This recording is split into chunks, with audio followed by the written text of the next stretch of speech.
An author tells a story for making the readers believe, as if it took place the way it is narrated. Most of the times, due to the fact that we novelists cannot possibly be aware of detailed historical data, especially when they do not belong to the field of our expertise or they are in locations far away from our own, we find ourselves making use of all possible scientific or traditional findings, cleansed out of our current civilization data layers through our own filtering viewpoint, and try to plunge into a past that goes beyond history to an extent that sometimes may even touch mythology. That is when the authors are called to improvise in the best possible way they can. This seems even more challenging with the author Karen Martin in her first novel, Dancing the Labyrinth, who, as far as her origin is concerned, has perhaps nothing to do with the heritage of the mythological world she is describing. However, it carries a prevailing pure love as well as a craving in getting to know more of the human existence since the first society started to assemble into indigenous communities.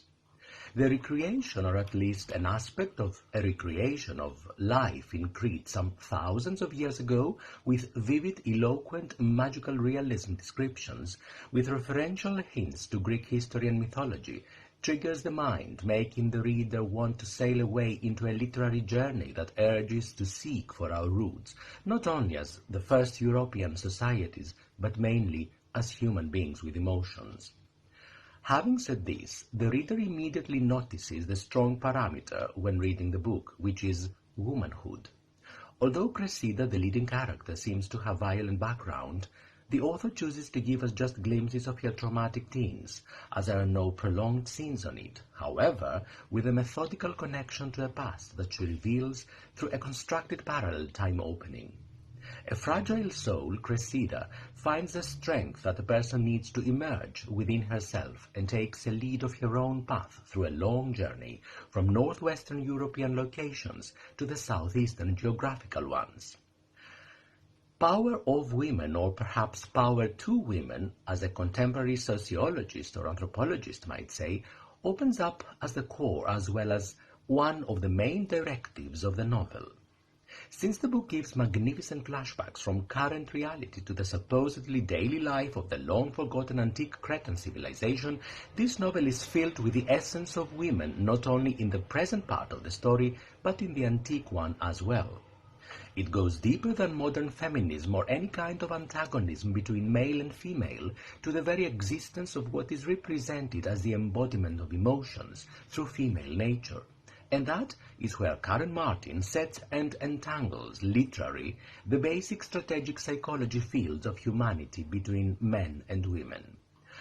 What is even more interesting is that the author invents the exact time spot when time of emotion shocks, shakes, and clashes onto the presence of something new, the birth of ration through patriarchal scope. This representation between the stereotype depicting the connection of woman to emotion and of man to rationality is also food for thought in a way that the reader plunges into a time journey while reinventing the fact that has intentionally been forgotten through male-made history.